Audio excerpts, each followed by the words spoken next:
ሰላም አንድ ትዝብት ላጋራችሁ ብዬ ነው።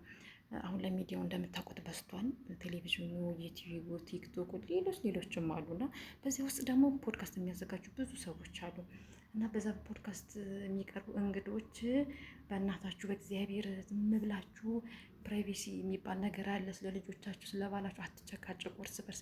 ነገ ላይ ይዞት የሚመጣው ሌላ በሽታ ሌላ ክራይሲስ ሊኖር ይችላል እና ሚዲያ ማለት ህዝብ የሚሰማው ነው።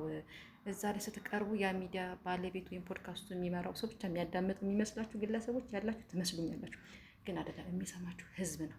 ህዝብ ይሰማችኋል። ስለዚህ ህዝብ የሚሰማው ሀሳብ ስለሆነ 2 3 4 ላይ ተጠንቀቃችሁ ብትቀርቡ እና የሚነገርና የማይነገር ነገር ደግሞ ለዩ። ልጆች አሉ።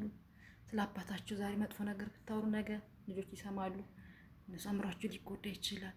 እናት፣ አባት፣ እህት፣ ወንድም አለ እና ይህ ሶሻል ክራይሲስ እንዳይገጥማችሁ ጠንቀቅ በሉ ለማለት ነው። እና የተገኘው ሁሉ ደግሞ ገና ለገና ለሚዲያ ግብአት ስለሚሆን እናንተ ካልተጠነቀቃችሁ ማንም አይጠነቀቅላችሁም።